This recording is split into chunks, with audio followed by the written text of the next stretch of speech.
I spent months researching Beyoncé's Trilogy project plan, breaking down every part of it, from the albums and tours to the visuals and products she's been releasing. I've turned all those theories into a full hour-long documentary, analyzing the strategy I believe Beyoncé is using for these acts. But before we get into it, I want to make one thing clear. Anything in this video that doesn't have research behind it is purely my personal theory. It's just for entertainment purposes and doesn't mean she's actually going to do it. So now with that being said, let's get right into the video.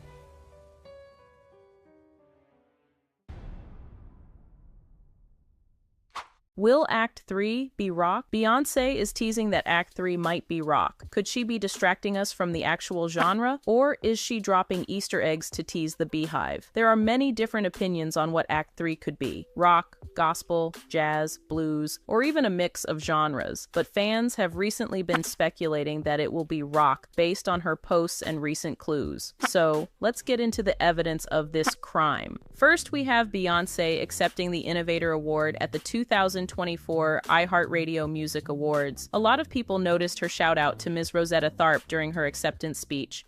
I want to dedicate this award to all the innovators who have dedicated their lives and their art to creating shifts. So thank you for your sacrifices, your powerful voices, and your dauntless spirits. Thank you to Rosetta Tharpe, Miss Tracy Chapman, Linda Martell, Prince, Stevie Wonder, Andre 3000, Tina Turner, Michael Jackson, and so many more who defied any label placed upon them. Thank you for executing your dream so we could all follow. And thank you from my team at Parkwood. Y'all worked so hard, and I thank you from the bottom of my heart. My husband, my rock, my best friend, I love you. My 3 beautiful children who continue to be my inspirations and my biggest blessing. Have a beautiful night, and thank you so much. This mention made some think the genre would be gospel, but others believe it could be a mix of all the genres Ms. Rosetta Tharpe covered: gospel, blues, jazz, and rock and roll. If you caught that last one, rock and roll, you'll understand why fans are leaning towards rock. Ms. Rosetta Tharpe spanned many genres, so it wouldn't be crazy for Beyoncé to release an album with different genres on it, similar to what she did with Lemonade, where each song brought a different vibe and emotion. That album, with its mix of genres, is considered one of Beyoncé's best pieces of work by nearly everyone. But this is just my opinion. It's possible she could do different genres. However, I think she's going to approach Act 3 like the other 2 acts, with one genre. I could be wrong, but if she was going to make a multi-genre album, it seems more likely she would have started that with the first 2 acts, rather than wait until the last. Another reason is that Beyoncé has expressed her growth and desire to explore different genres, which is rare for artists, and even rarer for artists to do well, but it shows she's moving forward, similar to how she started with R&B at the beginning of her career and is now trying different genres. And as I said earlier, she already covered a multi-genre album with Lemonade, which is why I doubt she'll do another one. But Beyoncé always keeps the Beehive on their toes and constantly surprises us. Now, when it comes to gospel, I have nothing against it, but I don't see that happening right now. Jazz, possible, but that's a genre Beyoncé hasn't pushed as much as she's been hinting at rock. Blues? Like I said, I don't see it happening right now. Ultimately, no one knows but Beyoncé and those around her. Still, she could always surprise us with a rock and roll album that includes a mix of the other genres we've mentioned. But the Hive knows Beyoncé does things with intention. Remember when she wore that cowboy hat to the Grammys and later announced Act 2 at the Super Bowl? Or her recent Halloween costume where she trolled us about the visuals she's never releasing by saying the No Visuals Award? We know Beyoncé can be a unserious troll, but we also know that she'll keep us guessing until the surprise hits because she has a habit of releasing things at unexpected times, keeping everyone talking. Now let's get into the hardcore evidence. First, we had the shout out at the awards. Then she posted a picture the day after Prince's birthday. Beyoncé usually posts her pictures about 3 business days after taking them, so this timing made fans speculate. While some thought she was just honoring Prince's birthday, others saw it as another hint. After all, Prince covered genres like funk, R&B, pop, rock, jazz, new wave, psychedelia, and hip-hop, with rock still central to his influence. But her Halloween costume was another clue. Beyoncé dressed as Prince, and if you know her, you know she does heavy research before doing anything. In the costume photo, she was on top of a red car, a likely nod to Prince's song Little Red Corvette. If you look closely, you'll notice that the logo on the car is a Corvette and it's red. Beyoncé's outfit also closely resembles the one Prince wore in the Little Red Corvette music video. The attention to detail was down to everything except the jeans. But Beyoncé has recently been seen wearing Levi's, possibly as part of an ad series, which is worth noting since she's very intentional with her choices. She included everything else from the Prince video except the jeans, which is crazy because the focus of jeans and, well, Levi jeans in general is something she has been pushing with her recent collaboration with the Levi brand. But hey, this all could just be a coincidence. But therefore, Beyoncé's careful planning also shows in the photos she posts. For example, she posted that picture with a Prince shirt in June, along with what I believe is a Balenciaga bag that includes the Pride flags. She posted it during Pride Month to honor the LGBTQ+ community and Prince, who was born on June 7th. It's clear that everything she does has meaning behind it. Another example, this past election, she wore a shirt with Kamala Harris on it, representing this year's presidential election. Beyoncé is known for doing things with intention and meaning. For even more evidence, she dressed as Betty Davis, who covered almost the same genres as Prince, including funk, R&B, and soul rock. Rock is the genre that keeps coming back. Beyoncé even added a guitar emoji to her Instagram caption for the Betty Davis post. And we all know a guitar often represents rock. She included a Prince-designed guitar with her Prince costume as well. If you're noticing a pattern, it's rock. Beyoncé's hints, clues, and Easter eggs consistently point in that direction.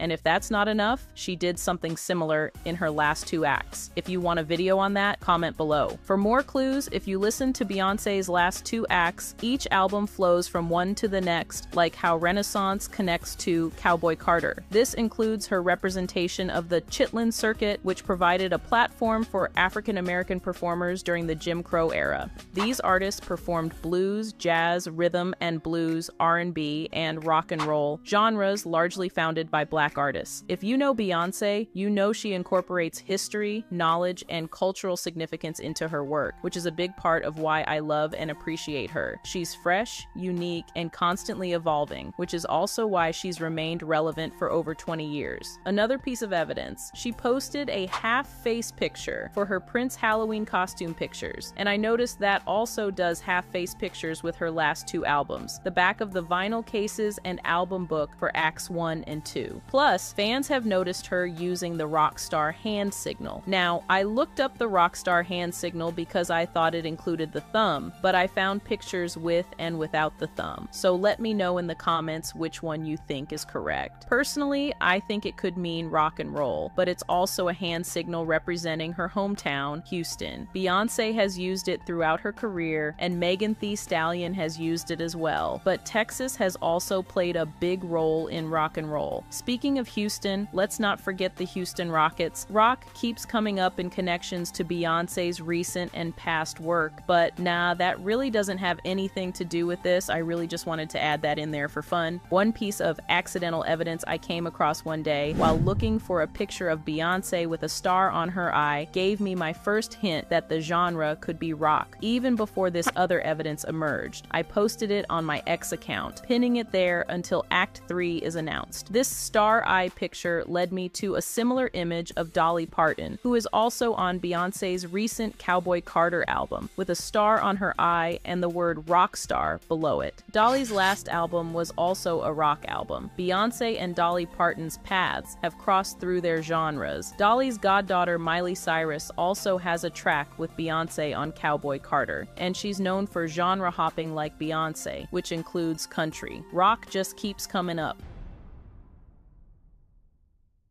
She's on a Michael Jackson level to me. I think people be like, they don't want to say that about her. Fair. But I think, honestly, if she does what I think that she's going to do with what I know, okay, it's going to be like stratosphere crazy. Wow. Stratosphere. What do you think it is? I don't know. I can't. There's good.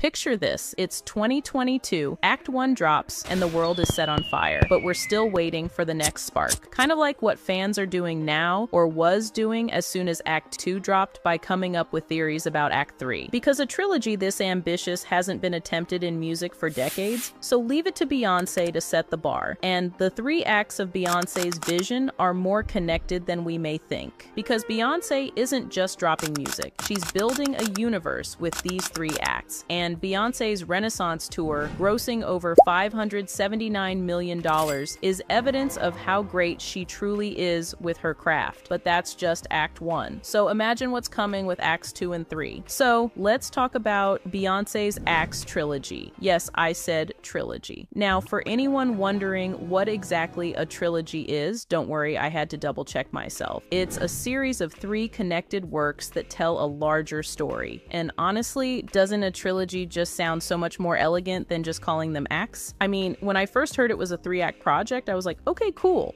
But when you think of it as a trilogy, suddenly it feels more cinematic, more intentional. Like, Beyoncé isn't just dropping albums, she's crafting an epic. And trust me, by the end of this video, you'll see just how genius this trilogy really is and why every piece of it matters. So let's break it all down and uncover the brilliance behind it. In this video, I'm breaking down everything I've uncovered about these 3 acts, backed with some fascinating evidence. From hidden clues in her visuals to subtle nods in her lyrics, I'm piecing together a theory that could completely shift the way you see this entire project. Trust me, Beyoncé is telling a story here, and it's bigger than just music. So get ready, because by the end of this video, you might be seeing these albums in a whole new light. First, let's talk about Act 1, Renaissance. Renaissance dropped on July 29th, 2022, right in the middle of summer. Keep that in mind as we dive deeper. Now, fast forward 20 months, a year and 8 months later.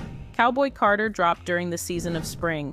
Do you see where I'm going with this? If not, don't worry, I'll break it down for you in just a second. Now, I'm not someone who enjoys math very much, but I couldn't help noticing a pattern here. Don't worry, I'll make this quick for those who feel the same way. So, a year and 8 months later, or exactly 608 days after Renaissance, she dropped Cowboy Carter. That's 608 days between the 2 releases. And if you're confused about why these dates matter, don't worry. You'll understand in just a second. Now, calculating 32 months from Cowboy Carter, the date lands on November 29th, 2026, exactly 2 years and 8 months after its release. But here's where things get tricky. November 29th, 2026 falls on a Sunday. If you're familiar with how the industry works, albums typically drop on a Friday. That would make November 27th, 2026 Black Friday, the closest logical release date. However, if we're sticking to the 29th pattern, it wouldn't make sense for her to break it by dropping on the 27th, even if it's a Friday. But the crazy thing is this year, November 29th, 2024 fell on a Friday, and a black one at that. To complicate things further, November 29th, 2025 is a Saturday. So if she sticks to the pattern, she'd have to release on a date that's either not a Friday or not the 29th. Who knows? My prediction could be completely off, which is why it's just that, a prediction. Then again, Beyoncé is known for being unpredictable and carving her own path. So we'll just have to wait and see how it all unfolds, if my theory even holds up. But if you didn't catch all the patterns, let me break it down for you. First, there's her consistent trend of dropping on the 29th, each release spaced exactly 8 months apart. Then we have the seasonal pattern. Renaissance came out in the summer, while Cowboy Carter dropped in the spring. Based on this, my prediction for Act 3 is fall. A completely different season from both Act 1 and Act 2. It fits the pattern perfectly and keeps things fresh and unexpected. Then there's her pattern of dropping albums on Fridays. After her self-titled album, Beyonce, dropped on Friday, December 13th, 2013, it completely changed the game. But should we really be surprised? Beyoncé has always been a trendsetter, and still is, with Cowboy Carter being the most recent example. Oh, and let's not forget the iconic black hoodie she always wears. But back to the topic. Here's another clue. If I haven't mentioned it already, she dropped in 2022, skipped 2023, and then dropped again in 2024. Based on this, I believe she'll skip 2025 and release Act 3 in 2026. This ties into the tour as well, which I'll dive into later in the video, because this theory connects directly to that one too. I feel like there are just too many patterns here to ignore. Beyonce has a way of feeding the hive crumbs and teasing us in so many subtle ways, always leaving you wondering what's coming next. There are so many patterns to catch, but this is just the tip of the iceberg when it comes to the clues she's left behind. We haven't even touched on the tour, the visuals, or the teasers she's carefully set up, and the breadcrumbs she's left along the way. But did you know that November 29th is also National Lemon Cream Pie Day? Get it? Lemon relates to lemonade? You know what? Never mind. You are Beyonce.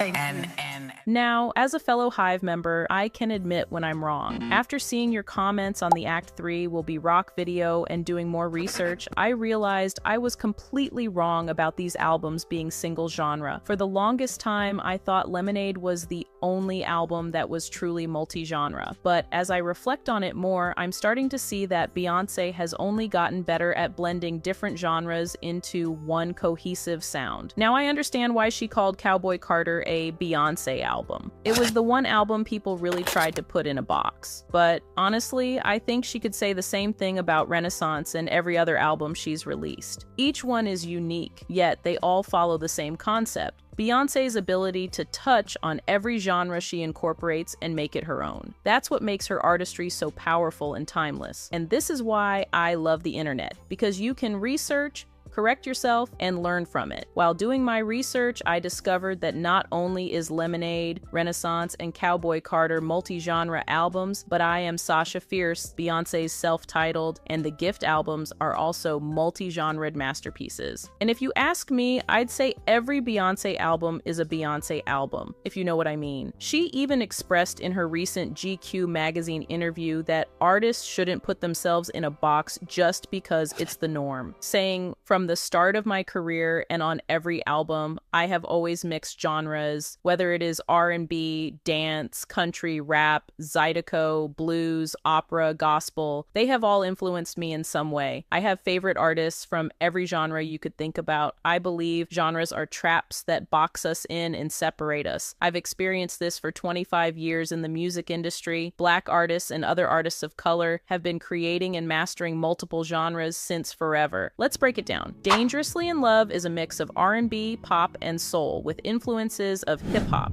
Crazy in Love, Baby Boy. B-Day is heavy on funk, soul, and hip-hop with pop and Latin influences, Deja Vu, Irreplaceable. I Am Sasha Fierce is a duality of pop ballads and upbeat electro R&B, Halo, Single Ladies. 4 is a perfect blend of R&B, funk, Afrobeat, and pop, Run the World, Love on Top. Beyonce, self-titled, is experimental R&B with touches of hip-hop, soul, and electronica, Drunken Love, Partition. Lemonade is a genre-bending masterpiece.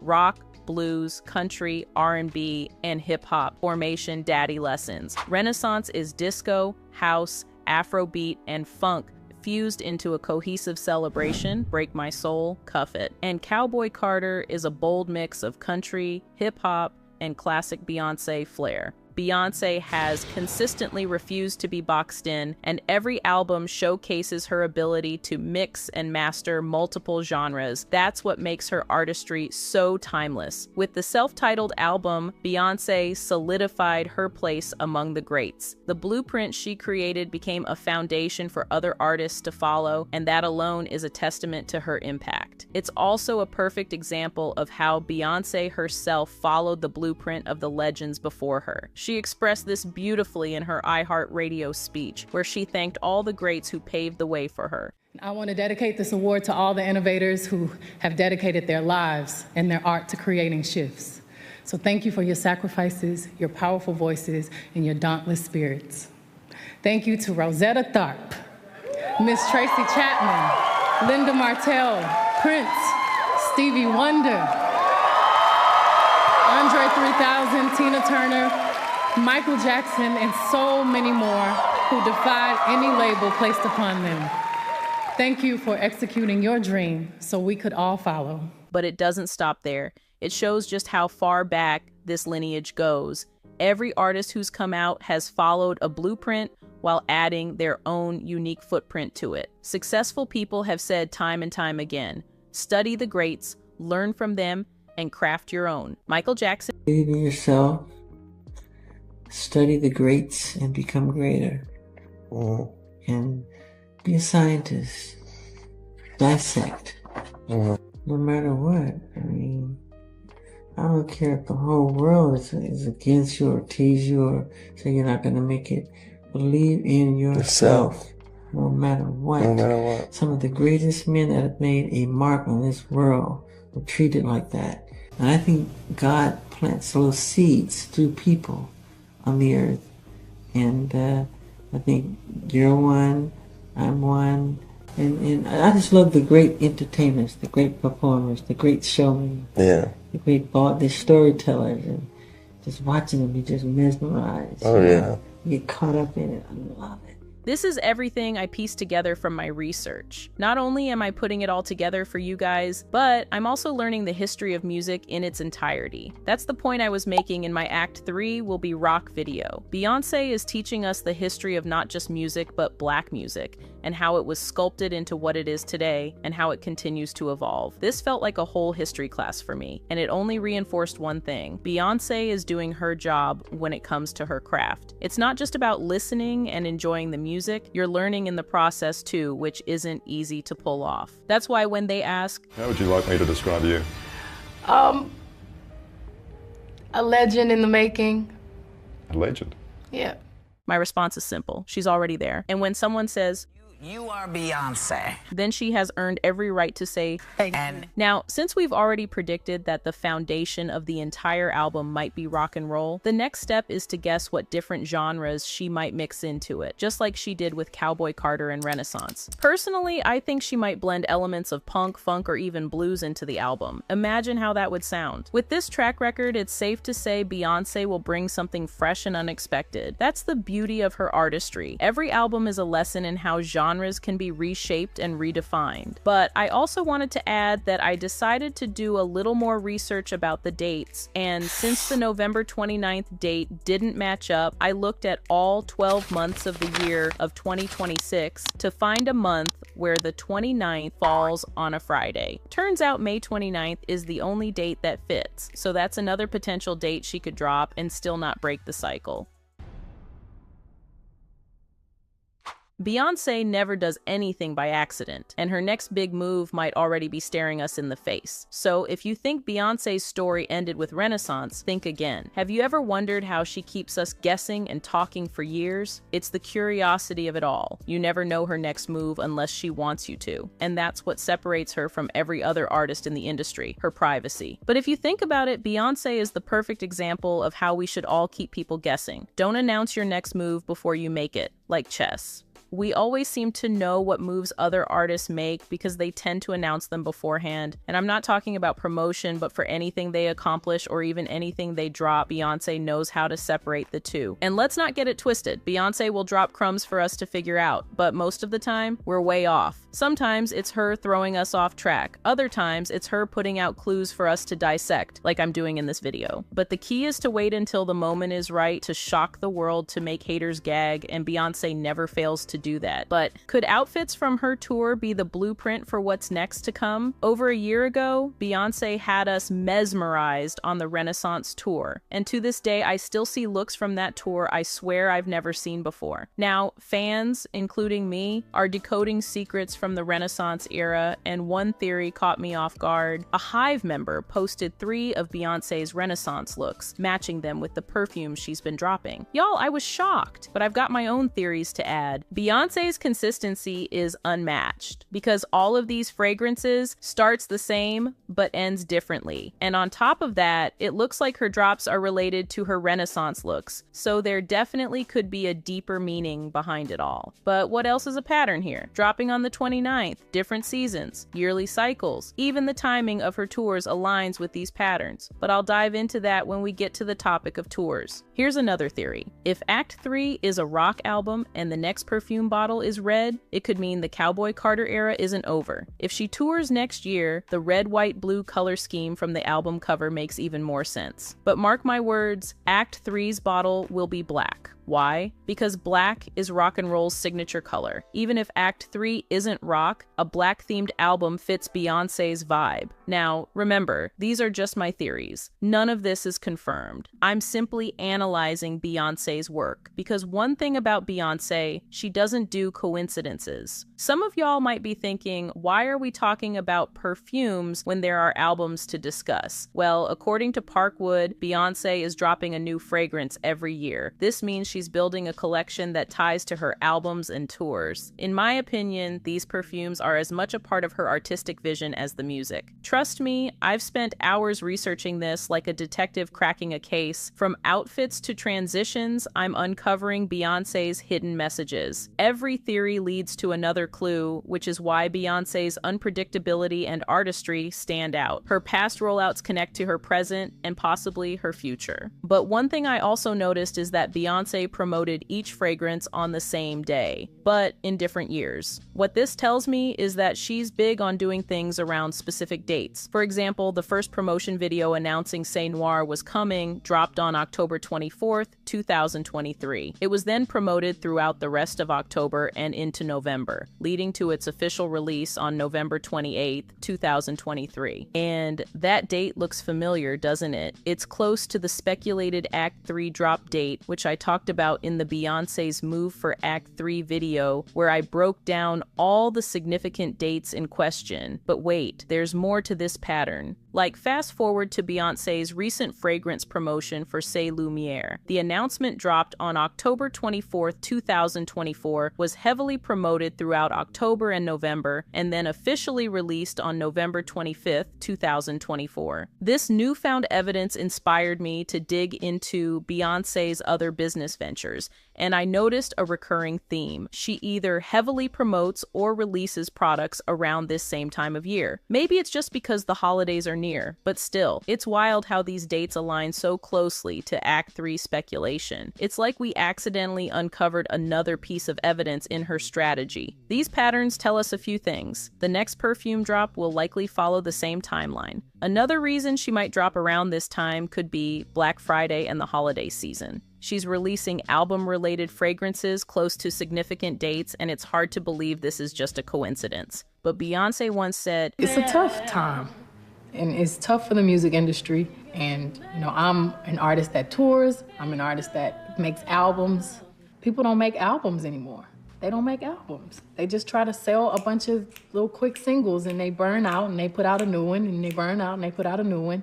People don't even listen to a body of work anymore. And she wasn't lying. Her 30-year career proves that putting effort into a project pays off. Artists today tend to drop singles and move on, but Beyoncé treats her music like art, and it shows. Like actually going into an art museum to view the art and express what you think the art means to you. That's why her visuals feel like movies, why we crave them so much, and why they hold up decades later. But even T.S. Madison said it best. Fair. But I think, honestly, if she does what I think that she's going to do with what I know, okay, it's going to be like stratosphere crazy. Stratosphere. What do you think it is? I don't know. I can't. There's Beyoncé's visuals could change the industry once again. But now, let's talk about how Beyoncé has already changed the game with her rollouts. Did you know her last album inspired over 2 million fan theories? She's the reason albums now drop on Fridays. In 2013, she surprised the world by releasing her self-titled album on a Friday with no promo, changing the industry forever. She also popularized visual albums, and she's the reason we call them visuals instead of just music videos. Her Cowboy Carter announcement at the Super Bowl in a commercial, genius. And she also change the game with that digital drop. I stop the world. Male or female, it make no difference. I stop the world. World stop. Carry on. And if you didn't catch that, she said she changed the game with that digital drop while also expressing the influence she has over the world. But that all just proves that Beyoncé isn't just the greatest pop artist of the 21st century, but she's also the greatest artist, performer, and entertainer alive of the entire world right now. But if I missed anything in Beyonce's herstory, drop it in the comments. Check out our storefront for Beyonce-inspired finds, and visit our link tree for all of our social medias, including our Hive Club Discord, which is our exclusive Beehive community. You can find the links to all of this in the description below.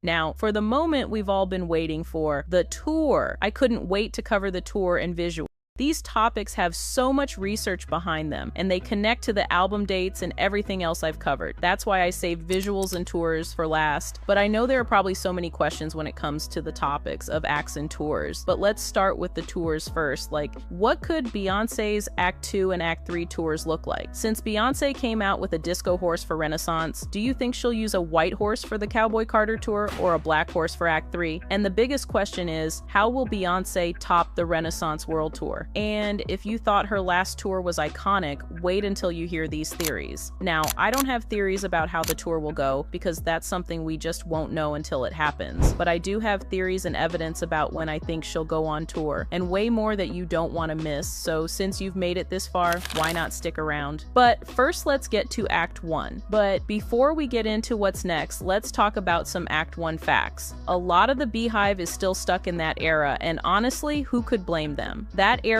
will forever be legendary in Beyonce's books. But did you know that Beyonce's last tour grossed over $500 million?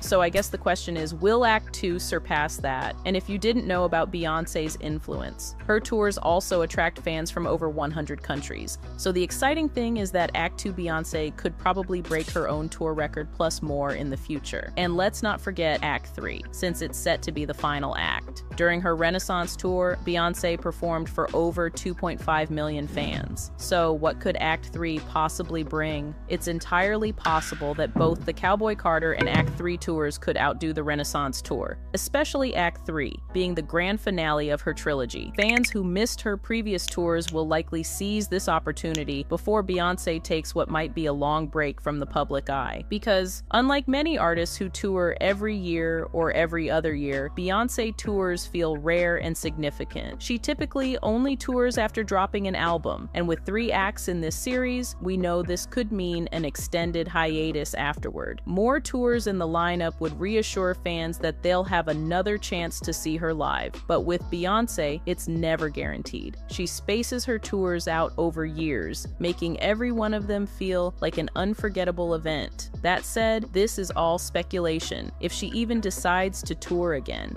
Now here's Beyonce's touring legacy. To put it in perspective, Beyoncé has only done 9 solo tours. Some of the most notable ones include the Dangerously in Love Tour, the Beyoncé Experience, the Formation World Tour, the Mrs. Carter Show World Tour, and of course, the Renaissance World Tour. And here's a fact for the haters. Beyoncé is the most successful Black touring artist in history. She has performed on every populated continent and holds the record for the most tours grossing over $200 million each by a female artist. But we've pieced together every hint Beyonce has dropped about Act 2 and Act 3, and you won't believe what we found. First, Beyonce's publicist Yvette addressed the growing Cowboy Carter tour speculations, which have been circulating even more as the Christmas halftime show approaches. The statement read, "Untrue, nothing to report here. Whenever there is news, you'll hear it directly from the source first," which in my opinion means until Beyonce announces it, there's nothing to talk about. But now, I might be reading too much into this, but it reminded me of when rumors swirled about Beyonce attending the political DNC event for the Kamala Harris campaign. Her publicist didn't deny the claim back then until later in the day, when everyone's hopes were already up.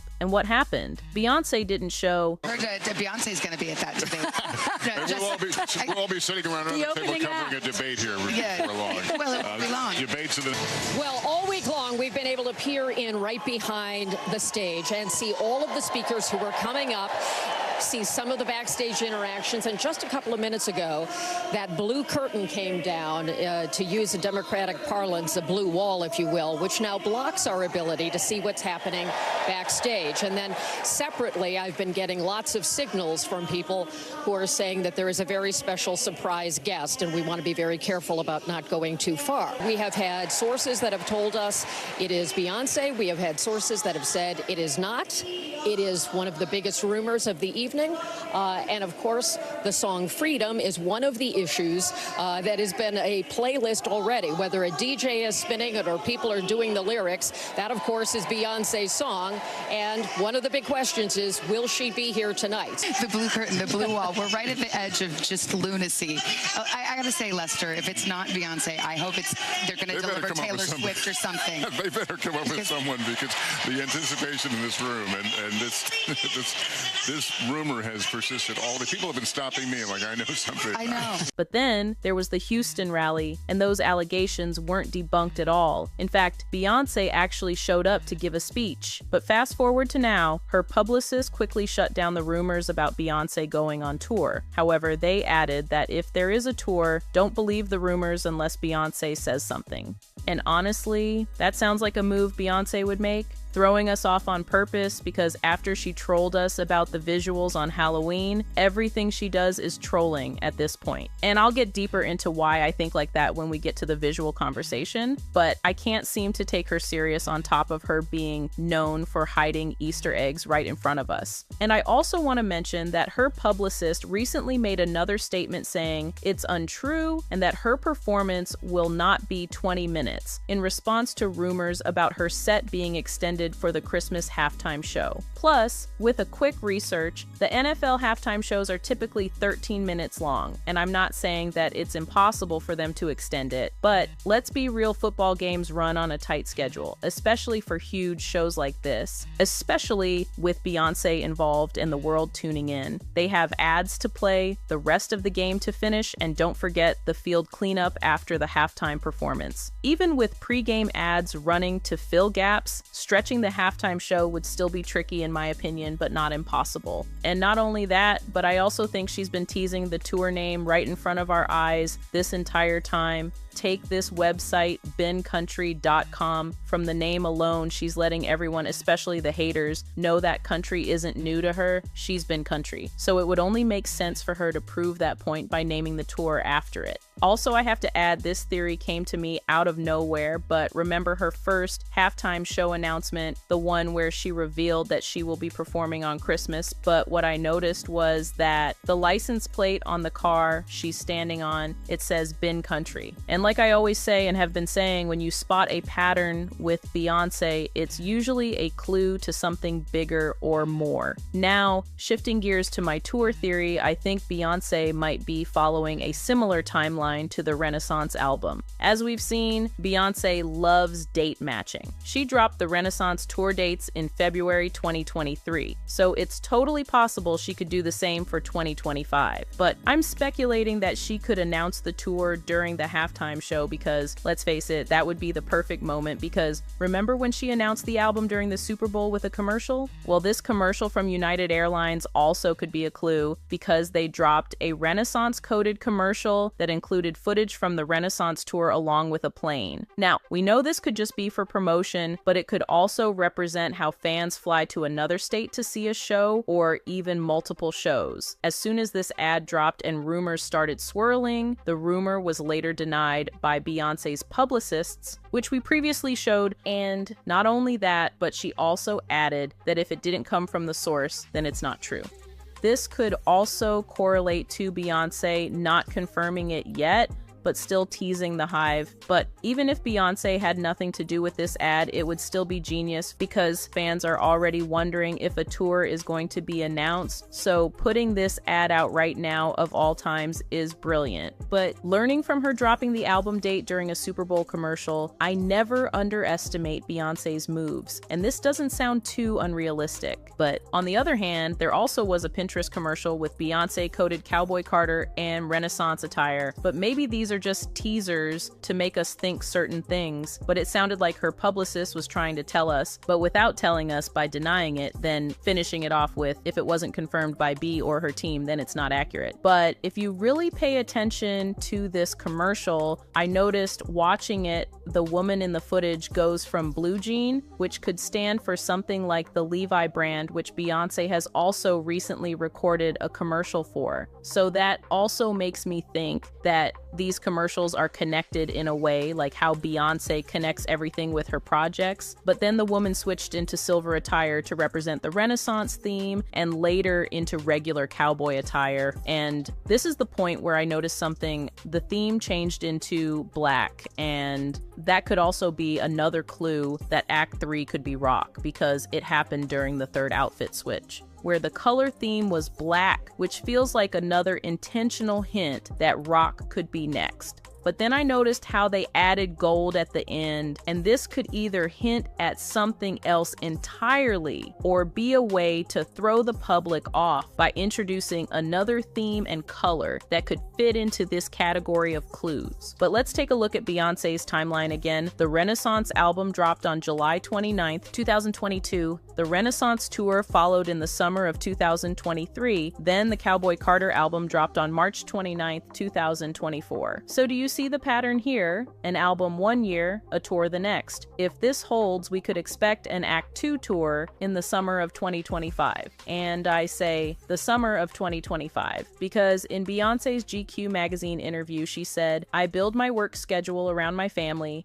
and I try to only tour when my kids are out of school. Then Act 3 could follow in 2026. But I also think that since she's releasing a perfume every year, she could have her team pass out samples of each new fragrance during her tours. This could explain why she's dropping a fragrance annually. And honestly, I feel this strategy applies to every business she's launched during this trilogy period. From the perfumes to the albums and tours, everything Beyonce does seems so interconnected. During the Renaissance tour, her team handed out samples of her first perfume, C'est Noir, outside the stadiums. This was genius marketing, promoting a product alongside her shows. But I also think that since she's releasing a perfume every year, she could have her team pass out samples of each new fragrance during her tours. This could explain why she's dropping a fragrance annually. And honestly, I feel this strategy applies to every business she's launched during this trilogy period. This project feels so massive because there are 3 acts, and she's using the attention from the music to promote her businesses right alongside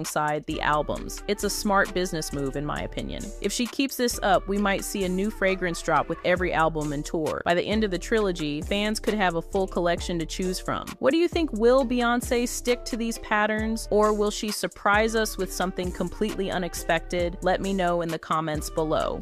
Until I know what she's doing, I'm not buying tickets for nothing, okay? Christmas Day, if she doesn't announce anything, then I'll buy my ticket for SZA and Kendrick. But until the horse lady opens her mouth and says she's going on tour for Cowboy Carter, it's about me. So you working on Act 2, that tour? You know I can't talk about it.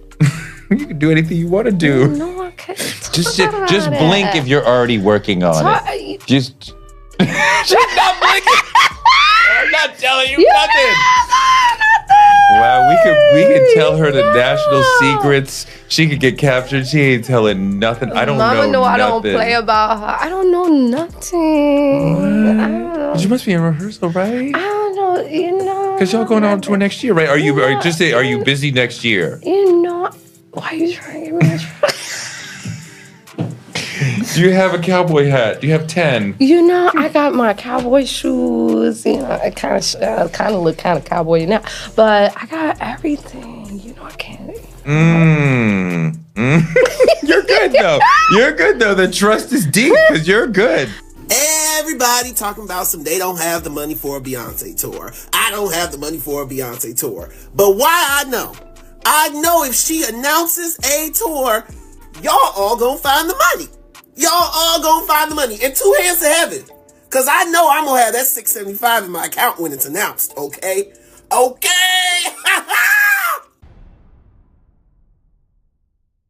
Since it's been a year since Beyoncé dropped the Renaissance film in theaters, I've come to the conclusion that she might not release the film until she's done filming Acts 2 and 3, and that's only if she decides to do a tour for those acts. My initial theory was that since Beyoncé has deals with Netflix and Disney+, she would release the films there. But after doing some research, I noticed that she has 3 project deals with both platforms. Now let's break it down. First, she signed a deal with Netflix for 3 projects on April 19th, 2019.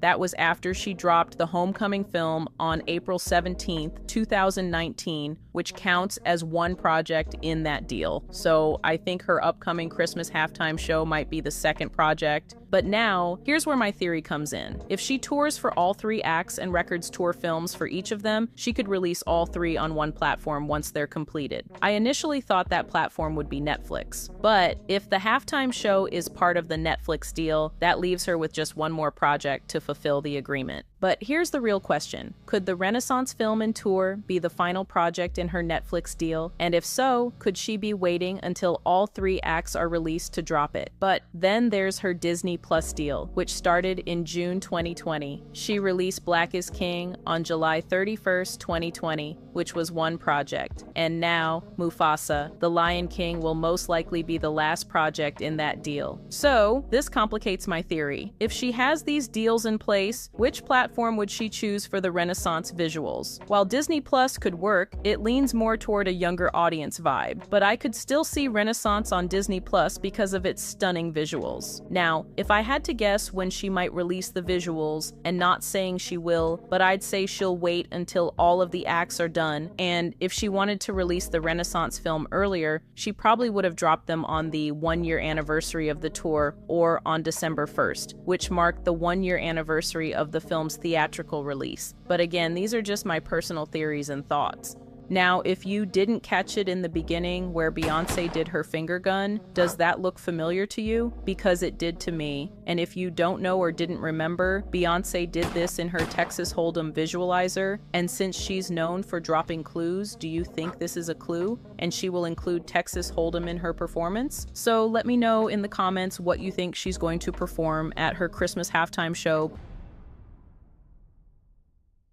Because I'm sure you've had this interview, I'm sure you've said it, but I never asked you. Where were you when you found out that you were going to be on the song? When I need to sit this by me, I want Beyonce to always be by me. She's amazing. Yes, I know she is. I really wish I could meet her one day. But the word is that you did because y'all shot visuals that never came out. That's what the streets Who told you that? I don't know who told you anything like that. You do know that I'm Hollywood Unlocked, and I keep my ear to the street, and I heard you met her. That's not, I don't know what you're talking about. That's not true. I've never shot a visual. Okay, I have another gift for you. The verdict is you lying like a mother. Oh my God, that's not true. This is, well, okay, so you're gonna claim that you never met Beyonce, right? I haven't shot any visuals. Okay, well I'll give you that one. I'll let that go because we haven't seen them.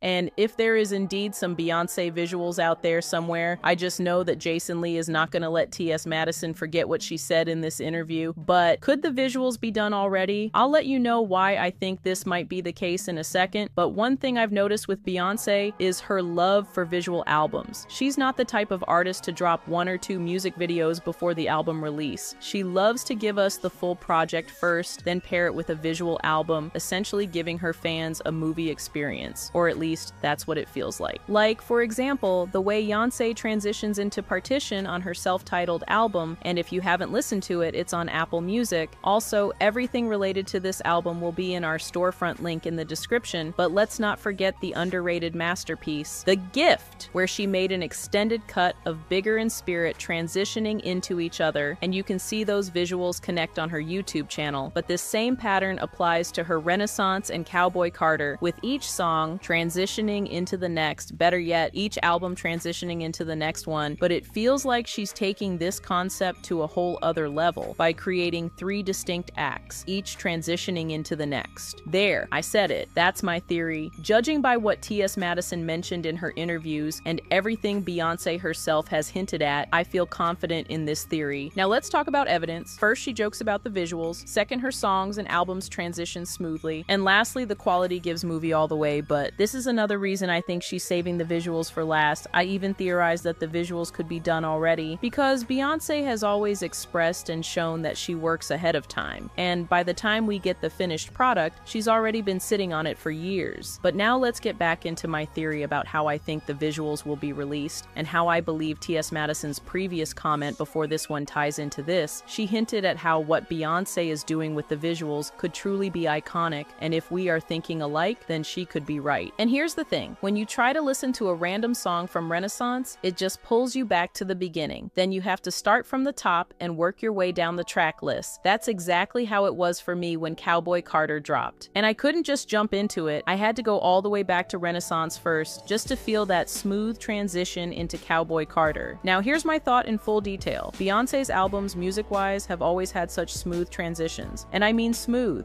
That's why I think, and I'm putting heavy emphasis on the word think, that Beyoncé might be creating an overarching experience. Each album, each song, and yes, even the visuals might all transition seamlessly into one grand story. Now, will she turn it all into one film? Honestly, I couldn't say, but recently I think they are done because of the I'm That Girl teaser, for one, then for two, she has image books of each era showing her wearing something related to a specific song on the album, and she only drops them when that album comes out, which comes in each vinyl case. She was even spotted shooting a video on what looked like the streets of New York. If you know for sure where that was, let me know in the comments. As for when she'll release these visuals, I think it'll happen after all three acts are released together.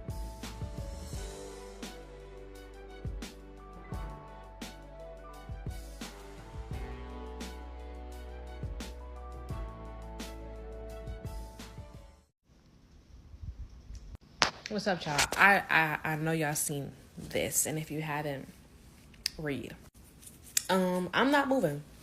Nope. I'm not moving. I will not move. Listen, these past, when did Renaissance release? 2022, 2023, yeah, for 2024. So, yeah, it's past almost 2 years. It's taught me only one thing, and that is don't believe anything until Beyonce says it herself. Don't anticipate anything. If she gives us a clue, it's probably the exact opposite of what you're thinking. So, Big Frida, you almost made me stand up, but I'm not. I mean, I find it funny how all of this is leaking now. Because when it leaked before, we was like, no, that's not her. But now there's more angles and I don't know. I just feel like it's Beyonce's team leaking it on purpose or something. But yeah, I'm not moving. I'm not moving. Justice for the live album, though, because these visuals is not coming. They're not.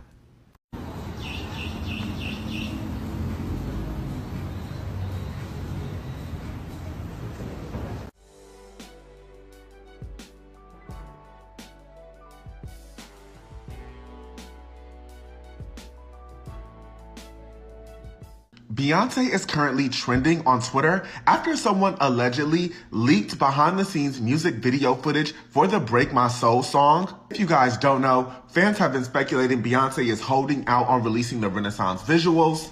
I saw some speculation that Beyonce was allegedly unhappy with the visuals, and I saw another speculation that she actually wanted people to listen to her music, consciously did not put out visuals. I'm gonna go ahead and insert a couple of clips of the behind-the-scenes music video footage here.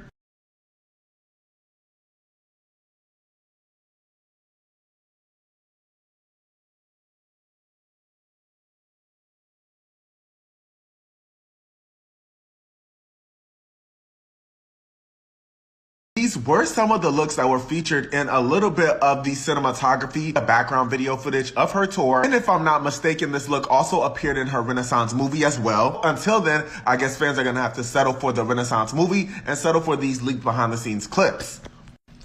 I'm curious to know what y'all think about this entire situation. Are you guys ready for Beyonce to go ahead and just drop the music video for the Renaissance era? Let me know in the comments. Peace. Now, I've seen fans saying we might never get the visuals, tours, or films she hasn't put out yet, but in my delusional mind, I think it's all a tactic to throw us off, and let me explain. Now, going back to her GQ magazine interview, she was asked, was your decision to move away from music videos a deliberate one? You pioneered and perfected the visual album to such an extent that it was striking to see Cowboy Carter and Renaissance released without any visuals. And she responded with, I thought it was important that during during a time where all we see is visuals, the world could focus on the voice. The music is so rich in history and instrumentation, it takes months to digest, research, and understand. But did you catch what she said? During a time? She didn't say forever. If you noticed, she's been rolling out projects tied to the senses: taste, whiskey, touch, hair care, smell, fragrance, and sight, visuals. It's genius. And what her statement meant to me was that she wants fans to hear what she has to say before seeing it in the visuals. Because, like she said, it could be a distraction, and I get it. It's like when you listen to a song for the words, but at the same time, you get lost in what you see, and you tend to forget what you hear. I feel like that's the point she's trying to prove, on top of saving the best for last. After everyone gets a feel for the words, you'll then get the enjoyment of both in the end. So, with that being said, I feel like Beyonce is saying, not right now, just listen to the music. And that could also tie into her doing visuals for all the projects she's put out. And Beyonce loves to do things differently while starting trends, all while making a statement. So, I feel like if Beyonce does what I think she's gonna do, it will unlock a whole new level of creativity that other artists will probably follow. But from a fan's point of view, going back to what Beyonce said about the world being filled with visuals, I feel like that's what makes people want them even more. Because, like they say, people are visual learners, or it's better to see than hear. On top of that, the quality of how Beyonce does her visuals is on a different level of artistry that we rarely see nowadays in music. But the way her music combines with her visuals tells a story, like how she did with her song Other Side on The Gift. But I can admit that made me emotional because of the context of the story she was trying to tell, but a fan also had something to say as another reason why they think Beyonce hasn't dropped the album. But here's the thing, fans also have their own theories about why we're still waiting. Listen to this. No tea, no shade, but the reason why Queen Bee probably taking her sweet old time to deliver visuals is because when she delivered the visuals, the videos for everything in the past, it's never appreciated. It's never appreciated. Number one, example one, B-Day. My good sis, dang near, put a video out for every single song. And it was looping on, I think back it was called like, it was like a music video channel that used to come on cable. I can't think of it. But everything, like Freakum Dress, Kitty Cat, all the songs on the album had a video. And it went completely under the radar. The second time I've seen this happen was with Black is King. She gave us visuals, body, elegance, black excellence, and it wasn't good enough. Y'all didn't even like the album. So I don't blame Queen for taking her time and giving y'all the visuals when she ready. Now, going back in time to her Beyonce self-titled album, it gave me hope to hear her say this 11 years ago and how it has aged very well in today's time. I see music. It's more than just what I hear. When I'm connected to something, I immediately see a visual or a series of images that are tied. And I think it's one of the reasons why I wanted to do a visual album. I wanted people to hear the songs with the story that's in my head, because it's what makes it mine. People experience music differently. I miss that immersive experience. Now, people only listen to a few seconds of a song on their iPods. They don't really invest in a whole album. It's all about the single and the hype. It's so much that gets between the music and the artist and the fans. I felt like I don't want anybody to give the message when my record is coming out. I just want this to come out when it's ready. And from me to my fans, I told my team I want to shoot a video for every song and put them all out at the same time. Everyone thought I was crazy, but we're actually doing it. It's happening. She said she told her team, I want to shoot a video for every song and put them all out at the same time. While she might not do the exact same thing this time, Beyonce always does something different with each album rollout, which keeps her unique and ahead of the game. Remember when Beyonce dropped it as a surprise album? That was a risk few artists would take, but it worked, proving she's always known her power in the industry. Now, after watching that documentary, I noticed a comment that stood out with a supporter telling the story of where they were the moment the album dropped, saying, I remember when this album came out, I was at the Waffle House near my school, eating with friends. I randomly went on iTunes because I was bored, and all I saw was this black and pink banner that read Beyonce. Then more banners popped up and I thought, oh, Beyonce released a new single. Then I saw more and was like, no, wait, it's an album? I panicked for a moment. I saw the Drake and Frank Ocean features, the videos, and rushed to my dorm to watch it. Everybody was going crazy. I'll never forget that. I hope to do the same with my art one day. That album changed music forever. But fast forward to now, I think Beyonce's current strategy proves she's operating on a genius level. Like every act, product, and tour feels interconnected, and I believe the visuals will be the grand finale, tying this entire project together. Her albums connect, her songs connect, and now her visuals will too. But if you enjoyed this theory video, let me know in the comments, and I have to be honest, these videos took forever to make, but I really enjoyed making them and connecting them in a way only the Beehive can understand. Also, if you'd like me to break down Renaissance or any other Beyonce project, let me know in the comments.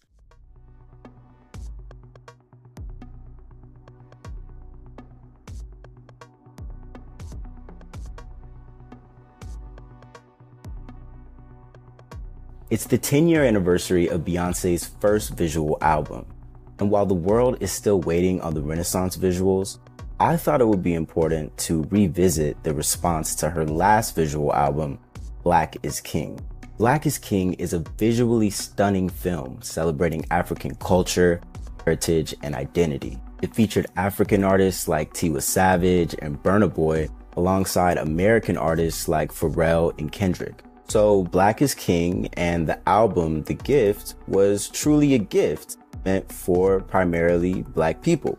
It was supposed to be a moment to unify Africans around the world, but it seemed like the whole diaspora had a problem with Black is King. Many Black Americans called it demonic because of her depictions of African spirituality in the film. Black people outside of America called Beyonce a poser, saying she was culturally appropriating because she wasn't African, or African enough, I guess. Beyonce has been in the game for a while, so I'm sure she is accustomed to criticism. I just think she didn't expect it from her target audience. She literally gave us a gift and we were like, nah. This could be why we're sitting here like 2 years later, still waiting on the Renaissance visuals. She gave us a gift and we were ungrateful. So now we have to wait. You are the visual, baby. I'm sorry. I don't remember signing anything saying that I was the visual. Do y'all remember signing anything? I don't remember signing anything that said that I was a visual. Apparently music is not enough because, again, you keep selling us stuff that is not what we asked for. People are visuals. Okay. And watch those people walk right up out of your arena and not become your visual until you release the visuals.